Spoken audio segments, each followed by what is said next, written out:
Para o disco agora a suspensão é formação de relações fora. Okay.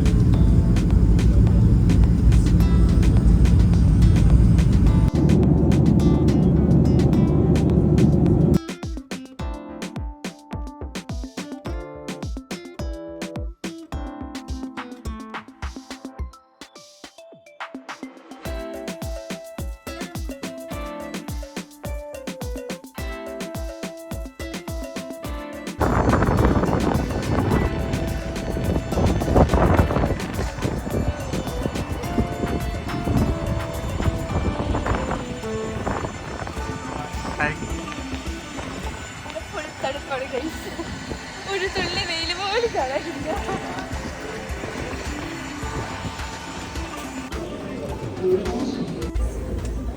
Hello guys, അങ്ങനെ നമ്മൾ ബെൽജിയത്തിലെ എയർപോർട്ടിലൂടെ നടക്കുകയാണ്. ഈ baggage എടുക്കണം, എന്നിട്ട് ബാക്കി. ഇവിടെ എയർപോർട്ടിൽ വന്നപ്പോഴത്തേക്കൊന്ന് വാഷ്റൂം യൂസ് ചെയ്യാൻ വേണ്ടി പോയേ. അപ്പോൾ നോക്കിയപ്പോഴത്തേക്കും ബെൽജിയം എയർപോർട്ടിൽ പേ ആൻഡ് യൂസ് ടോയ്ലറ്റ്സ് ഒക്കെ €1. ആദ്യമായിട്ടാണ് കേട്ടോ ഒരു എയർപോർട്ടിൽ ഇങ്ങനെ പേ ചെയ്ത് വാഷ്റൂം യൂസ് ചെയ്യുന്നത് കാണുന്നത്. അങ്ങനെ ഇപ്പോൾ സമയം 7:42. നമ്മൾ 7:40 ഫ്ലൈറ്റ് വരേണ്ടത്. പക്ഷേ ഫ്ലൈറ്റ് നേരത്തെ എത്തി. 7:20 ഒക്കെ ആയപ്പോഴത്തേക്കും ലാൻഡ് ചെയ്തല്ലേ. പക്ഷെ നമ്മുടെ ലഗേജ് കയറിയിട്ട് വന്നിട്ടില്ല. അതിന് വേണ്ടിയിട്ട് വെയിറ്റ് ചെയ്തുകൊണ്ടിരിക്കുകയാണ്. അതെ അതെ. അങ്ങനെ നമുക്ക് ലഗേജ് കിട്ടി. നമ്മൾ പുറത്തോട്ട് ഇറങ്ങുകയാണ്. ഇവിടെ ഇറങ്ങുമ്പോൾ തന്നെ നല്ല സിഗരറ്റിൻ്റെ മണമാണ് കേട്ടോ. യൂറോപ്പിലെ മിക്ക സിറ്റീസിലും നമ്മൾ പോയപ്പോഴത്തേക്കും ഈ ഒരു സിഗരറ്റ് സ്മെൽ അസഹനീയമാണ്. അത് നമ്മുടെ നാട്ടിലെ ആ ഒരു ലോ കൊണ്ടുവന്ന് പബ്ലിക് സ്മോക്കിംഗ് പാടില്ല എന്ന് പറഞ്ഞിട്ട് ആ ഒരു ലോ കൊണ്ടുവന്ന് ഭയങ്കര അടിപൊളിയായിട്ടോ. ഇവിടെയൊക്കെ വരുമ്പോഴാണ് അതിനൊരു ബുദ്ധിമുട്ട് നമുക്ക് മനസ്സിലാവുന്നത്. മിക്ക സിറ്റീസിലും ഭയങ്കര ആ ഒരു സ്മോക്കിൻ്റെ മണമാണ്. ഇനി നമുക്ക് ലഗേജ് കിട്ടി. ഇനി നമുക്ക് വേണ്ടത് നമ്മുടെ കാറാണ്. അങ്ങനെ കാർ എടുക്കാൻ വേണ്ടി പോവാണ്. ഞാൻ ആദ്യമായിട്ടാണ് എവിസ് വഴി കാറ് ബുക്ക് ചെയ്യുന്നത്. അങ്ങനെ അവിടെ ചെന്നു. അപ്പോൾ അവരോട് നേരത്തെ കോൺടാക്റ്റ് ചെയ്തിട്ട് ചോദിച്ചിട്ടുണ്ടായിരുന്നു നമ്മുടെ കയ്യിലുള്ള കാർഡ്സൊക്കെ വർക്ക് ചെയ്യുമോ, ലൈസൻസ് എൻ്റെ സ്വീഡിഷാണ്, പുതിയതാണെന്നൊക്കെ. പക്ഷേ അവർ എഗ്രി ചെയ്തിരുന്നത് വർക്ക് ചെയ്യുമെന്ന്. ബട്ട് അവിടെ ചെന്നതിന് ശേഷം അവർ പറഞ്ഞു ഇത് വർക്ക് ചെയ്യില്ല, നമ്മുടെ ലൈസൻസ് ഒന്നും അക്സെപ്റ്റ് ചെയ്യാൻ പറ്റില്ല, കാരണം it's less than 1 year old. പൊതുവേ അങ്ങനെയാണ്. പക്ഷേ അവർ ഫോണിൽ കൂടെ പറഞ്ഞതല്ല അവിടെ ചെന്നപ്പോൾ സംഭവിച്ചത്. അങ്ങനെ ഞങ്ങൾ കാർ എടുക്കാൻ പറ്റിയില്ല. എന്നിട്ട് ഞങ്ങളൊരു ബസ് പിന്നെ ഞങ്ങളുടെ പ്ലാനാകെ മാറ്റി ഫുൾ പിന്നെ പബ്ലിക് ട്രാൻസ്പോർട്ടേഷൻ ഉപയോഗിച്ചായിരുന്നു യാത്ര. നമ്മളിവിടെ ഭയങ്കര സ്പ്രിങ് ആയി കടന്നൊക്കെ പറഞ്ഞ് വന്നതാണ് കേട്ടോ. പക്ഷെ ഇവിടെ സ്പ്രിങ് ഒക്കെയാണ്. പക്ഷെ ഇപ്രാവശ്യം ഈ വീക്ക് മൊത്തം ക്ലൗഡിയും മഴയും ഒക്കെ കാണിക്കുന്നത്. ദൈവമേ.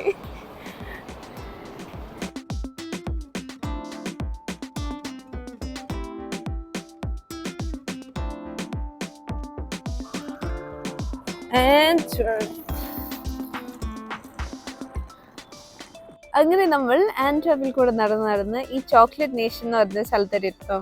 ഈ ചോക്ലേറ്റ് നേഷൻ എന്ന് പറഞ്ഞാൽ ഇവിടെ പുതിയതായിട്ട് ഉണ്ടാക്കിയ ഒരു ചോക്ലേറ്റ് ഫാക്ടറി പോലെയാണ്. നമ്മുടെ ചാർലി ആൻഡ് ചോക്ലേറ്റ് ഫാക്ടറി ആ സിനിമയൊക്കെ കണ്ടിട്ടില്ലേ, അതേപോലത്തെ ഒരു മ്യൂസിയം പോലെയൊക്കെയാണ് കേട്ടോ. അതിനകത്ത് ടിക്കറ്റൊക്കെ എടുത്ത് കയറണം. അതിൻ്റെ സൈഡിലായിട്ട് ഇതുണ്ട് ഒരു വലിയ ചൈനീസ് ആർച്ച് പോലെ. അത് ഇവിടുത്തെ ലിറ്റിൽ ചൈന പോലത്തെ ഒരു ചൈന ടൗൺ പോലെ എന്തോ ആണ് കേട്ടോ. അപ്പോൾ ഇനി നമുക്ക് അതിനകത്തോട്ട് കയറി നോക്കാം.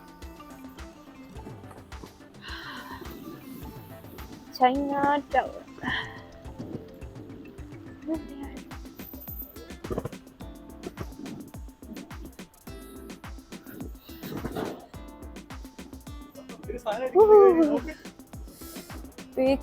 ബേക്കറീസ്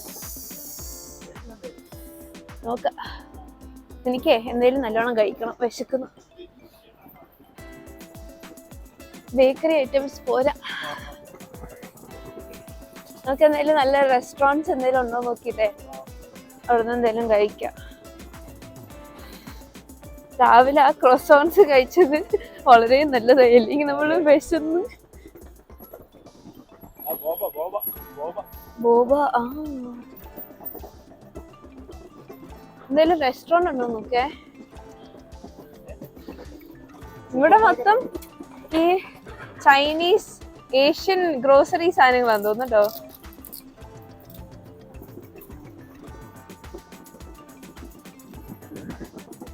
ആഹാ, Raja premium Madras curry powder.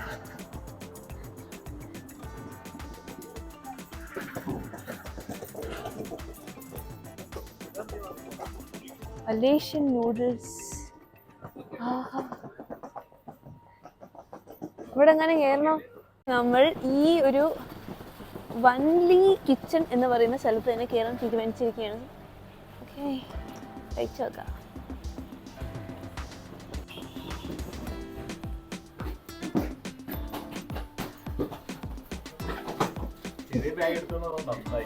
നമ്മള് വലിയ ബാഗ് എടുക്കണം വിചാരിച്ചതാണ് കേട്ടോ ഗൈസ്. എന്തായാലും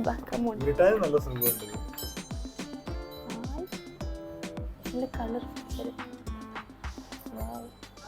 ഹലോ, നമ്മളിപ്പോൾ ആന്റ്വർപ്പിലെ ചൈന ടൗണിലെ വാൻലി കിച്ചൺ എന്ന് പറഞ്ഞിട്ട് ഒരു ചൈനീസ് റെസ്റ്റോറൻറ്റിൽ വന്നിരിക്കുകയാണ് കേട്ടോ. ആൻഡ് ബെൽജിയത്തിൽ വന്നിട്ട് നേരെ വന്നത് ചൈനീസ് റെസ്റ്റോറൻറ്റിലാണ്. എന്നിട്ട് നമ്മളൊരു മിക്സ്ഡ് നൂഡിൽസാണ് പറഞ്ഞിരിക്കുന്നത്. നല്ല വിശപ്പുണ്ട്. അവർ നമുക്ക് നിറയെ വെജീസൊക്കെ ഇട്ടിട്ടുണ്ട് കേട്ടോ. ക്യാരറ്റും സാലറിയും എന്തൊക്കെയുണ്ട്.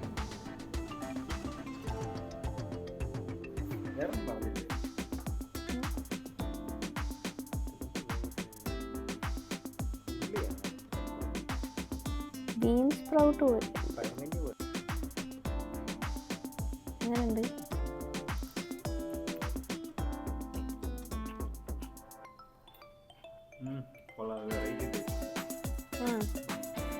എന്തോ ഇത് മറ്റേ സ്പ്രൗട്ട്സ് പോലെ എന്തെങ്കിലും ആണോ?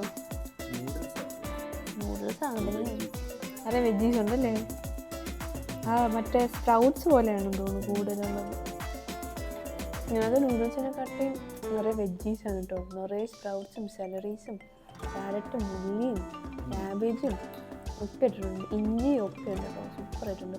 പിന്നെ നിറയെ സോയ് സോസ്.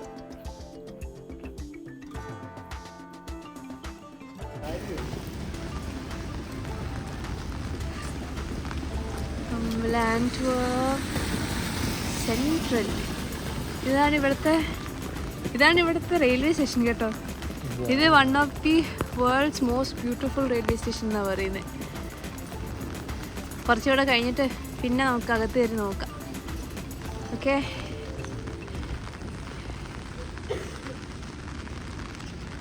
നമ്മളെ ആകെ മൊത്തം കുഴപ്പിച്ചു കേട്ടോ ഗൈസ്.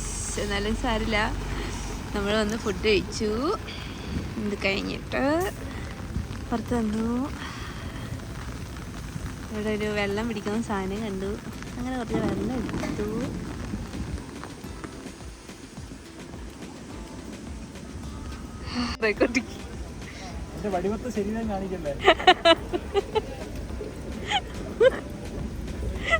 ആന്റ്വർപ്പ് സെൻട്രൽ സ്റ്റേഷനെ റെയിൽവേ കത്തീഡ്രൽ എന്നാണ് പറയുന്നത്. കാരണം ഇവിടുത്തെ ആർക്കിടെക്ചർ അത്രയ്ക്ക് ബ്യൂട്ടിഫുള്ളാണ്. 3 ആർക്കിടെക്ട്സ് ചേർന്ന് 10 വർഷം കൊണ്ട് നിർമ്മിച്ചതാണ് ഈ ഒരു റെയിൽവേ സ്റ്റേഷൻ. അത് കഴിഞ്ഞിട്ട് ഒരുപാട് റെനോവേഷൻസും ഒക്കെ വന്നിട്ടുണ്ട്. പക്ഷെ അതിൻ്റെ ആർക്കിടെക്ചർ ഇസ് സോ ബ്യൂട്ടിഫുൾ. ഈ റെയിൽവേ സ്റ്റേഷനും ഇവിടുത്തെ ഒരു മേജർ ടൂറിസ്റ്റ് അട്രാക്ഷനാണ് കേട്ടോ.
മാവ് വെക്കുന്നത് ഇതിനകത്ത് മൊത്തം ഇങ്ങനെ ഷേപ്പ് ആക്കി വെച്ചിട്ടുണ്ട് അല്ലേ?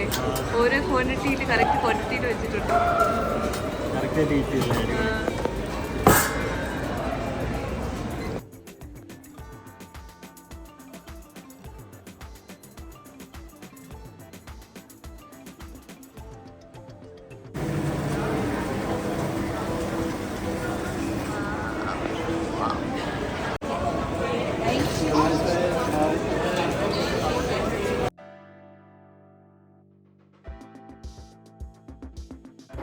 മെൽറ്റ് ആയി പോകുന്നത്. ചോക്ലേറ്റ് വാഫിളിന് മേലെ നമ്മുടെ ബെൽജിയൻ വാഫിളാണ്. അയ്യോ, വാഫിളിന് മേലെ ചോക്ലേറ്റ് ഉണ്ട്, പിന്നെ ക്രീമുണ്ട്. ഏറ്റവും ബ്യൂട്ടിഫുൾ ആയിട്ടുള്ള റെയിൽവേ സ്റ്റേഷന്റെ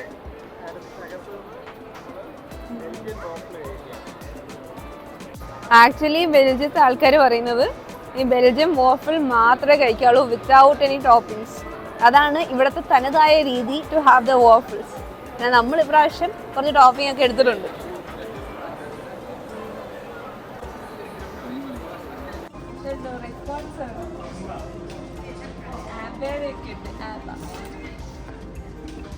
ഞാൻ ആദ്യമായിട്ട് ഇങ്ങനെ ഇരിക്കുന്നതാണ്, സിനിമയിൽ കണ്ടിട്ടുള്ളതല്ലാതെ. ഇതൊരു വെറൈറ്റി ആയിട്ടുള്ള ഫോൺ ചാർജിങ് സ്റ്റേഷൻ ആയിരുന്നു കേട്ടോ. ഇതിനകത്ത് ഫോൺ കണക്ട് ചെയ്യുക, എന്നിട്ട് ആ സൈക്കിളിൽ ഇരുന്നിട്ട് ചവിട്ടാം. അപ്പോൾ നമ്മൾ കഴിച്ച വാഫിൾസ് ഒക്കെ ബേൺ ആയി പോവുകയും ചെയ്യും, നമ്മുടെ ഫോൺ ചാർജ് ആവുകയും ചെയ്യും.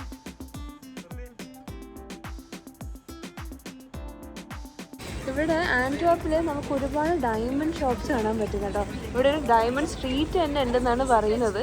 അതിൽ ഒരുപാട് ഷോപ്സ് നമ്മുടെ ഇന്ത്യയിൽ നിന്ന്, ഗുജറാത്തിൽ നിന്ന് വന്ന ഒരുപാട് പേരുടെ ഓണർഷിപ്പിലുള്ള കടകളുണ്ടെന്നാണ് പറയുന്നത്.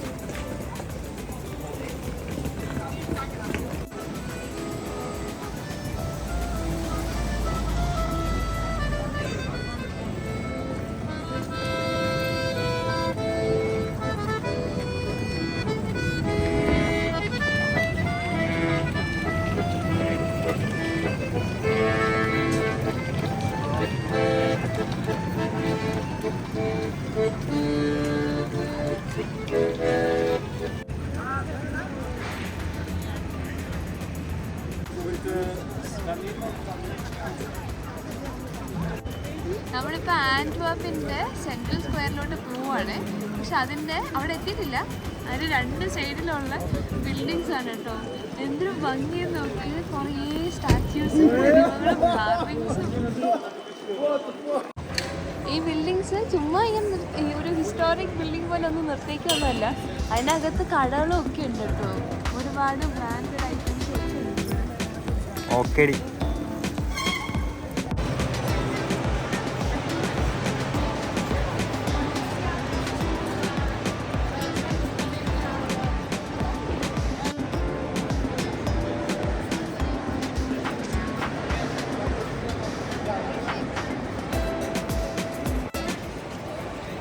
ആ സ്ട്രീറ്റിലെ ബിൽഡിംഗ് ഒക്കെ ഇങ്ങനെയാണ് കേട്ടോ. ഫുൾ വർക്കും ആ ഗേറ്റ് നോക്ക്, ആ ഡോറിൽ ആ ഗോൾഡ് ഡിസൈൻസ് ഒക്കെ എന്തൊരു ഭംഗിയൊരു.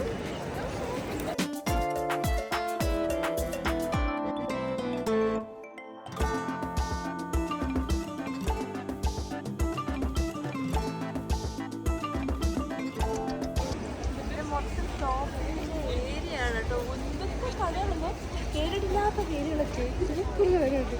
അത് നല്ല കളക്ഷൻസ് ഉണ്ട്.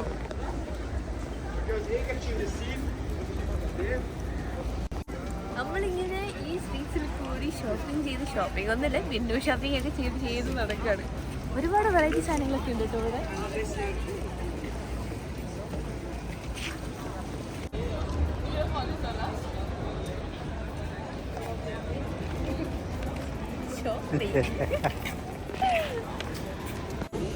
അങ്ങനെ പ്രൈമാർക്കിൽ നിന്ന് കുറേ സംഭവങ്ങളൊക്കെ വാങ്ങി ആസ് യൂഷ്വൽ കുറേ നല്ല ഓഫേഴ്സ് കിട്ടി.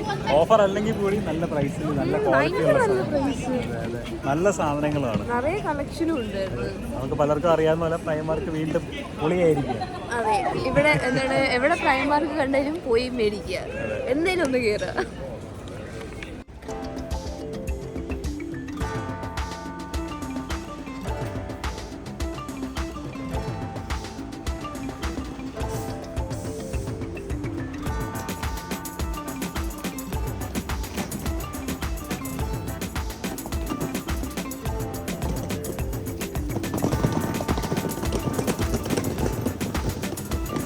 നമ്മൾ ഈ കുഞ്ഞു കുഞ്ഞു ലെയിൻസിലോട്ട് വരുമ്പം, അതായത് ഈ സിറ്റിയുടെ സ്ക്വയറിൻ്റെ അടുത്തോട്ട് വരുമ്പം ഈ കോബിൾ സ്റ്റോൺ ആവും അല്ലേ.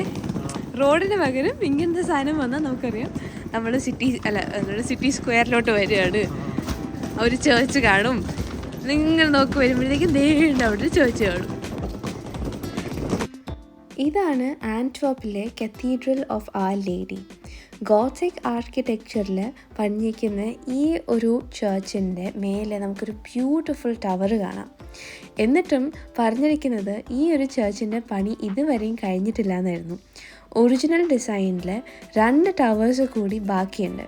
പക്ഷെ അത് ഇത്രയും നാളായിട്ട് പണി കഴിപ്പിച്ചിട്ടില്ല.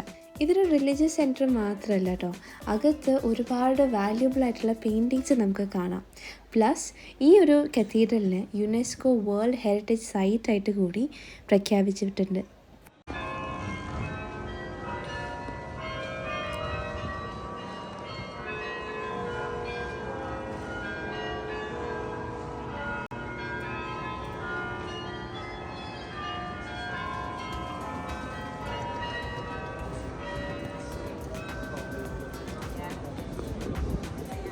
കത്തീഡ്രലിൻ്റെ ഫ്രണ്ടിൽ നമുക്ക് നെല്ലോ ആൻഡ് പെട്രീഷ എന്ന് പറഞ്ഞൊരു സ്റ്റാച്യു കാണാം. അതിന് പിന്നെ ഒരു വലിയ സ്റ്റോറി ഉണ്ട് കേട്ടോ. പണ്ട് ആന്റ്വർപ്പിൽ വന്ന് ഒരു ഇംഗ്ലീഷ് റൈറ്റർ ഇവിടെ ഒരു ജാപ്പനീസ് മാനിനെയും പുള്ളിയുടെ പട്ടിയും കണ്ട് ഇൻസ്പയർഡ് ആയിട്ടൊരു ബുക്ക് എഴുതി. ആ ബുക്കാണെങ്കിൽ ജപ്പാനിൽ വൻ ഹിറ്റായി. ആ ബുക്കിൻ്റെ ഫാൻസ് ഇവിടെ വന്നിട്ട് ആന്റ്വർപ്പിൽ ആ സ്ട്രീറ്റ്സിൽ കൂടെയും ആ കഥാപാത്രങ്ങൾ ഉണ്ടായിരുന്ന വഴികളിൽ കൂടെയൊക്കെ നടക്കണമെന്ന് ഒരാഗ്രഹം. അങ്ങനെ ഒരുപാട് ടൂറിസ്റ്റ് ആന്റ്വർപ്പിൽ വരാൻ തുടങ്ങി. പക്ഷേ സാഡ്ലി അവരുടെ ഒരു സിമ്പിൾസും അപ്പോഴുണ്ടായിരുന്നില്ല. അങ്ങനെ ആ ടൂറിസ്റ്റിന് വേണ്ടിയിട്ട് ഇവിടുത്തെ ഒരു റിച്ച് ആയിട്ടൊരാൾ കോൺട്രിബ്യൂട്ട് ചെയ്തതാണ് ഈ നെല്ലോ ആൻഡ് പെട്രീഷ്യൻ്റെ ഈ സ്റ്റാച്യു.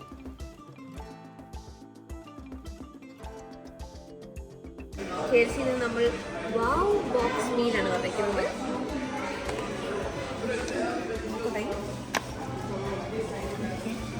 ഫ്രൈസ് ഉണ്ട്, ചിക്കനുണ്ട്,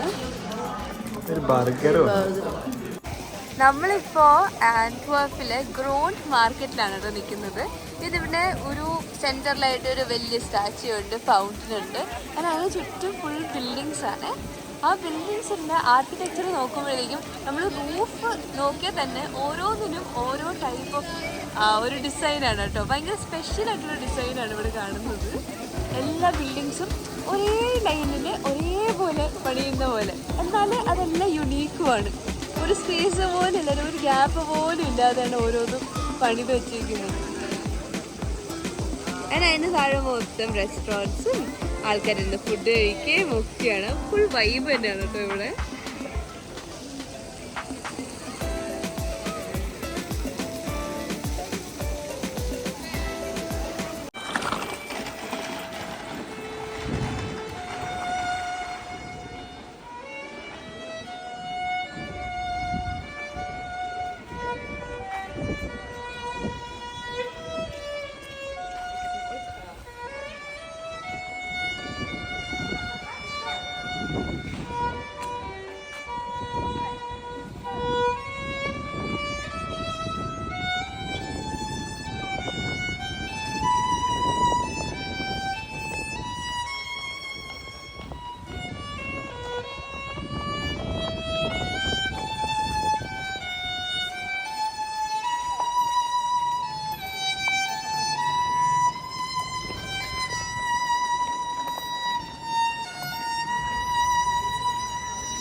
അങ്ങനെ താമസിക്കുന്ന സ്ഥലത്തേക്ക് ബസ്സിൽ കയറാൻ പോവാണ്.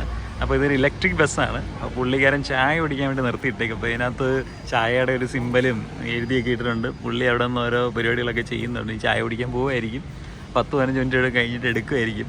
അപ്പോൾ ഇതിനകത്ത് CO2 സേവ് ചെയ്യണം എന്നൊക്കെ ആയിരിക്കും, CO2 ഇല്ലാത്തൊരു എമിഷൻ ഇല്ലാത്ത വണ്ടി എന്നൊക്കെ ആയിരിക്കും എഴുതി വെച്ചേക്കുന്നത്. അതിൽ കൊള്ളാം, അടിപൊളി. ഞങ്ങളിപ്പോൾ രാത്രി 8:30 താമസിക്കുന്നത് ചെല്ലണം. ഇവിടെ നമുക്ക് ബസ്സിൽ കയറിയിട്ട് നമ്മുടെ കാർഡ് വെച്ചിട്ട് തന്നെ അവിടെ ടിക്കറ്റ്സ് ഒക്കെ എടുക്കാം. ഇപ്രാവശ്യത്തെ ബസ് കുറച്ച് പൊടിയൊക്കെ ഉള്ള നല്ല കുലുക്കവും സൗണ്ടൊക്കെ ഉള്ളൊരു ബസ്സായിരുന്നു കേട്ടോ. അങ്ങനെ നമ്മുടെ വീട്ടിലോട്ട് പോവാണ്. നമ്മുടെ സ്റ്റേ ഒരു 40 മിനിറ്റ്സ് ഉണ്ട് ബസ് റൈഡ്.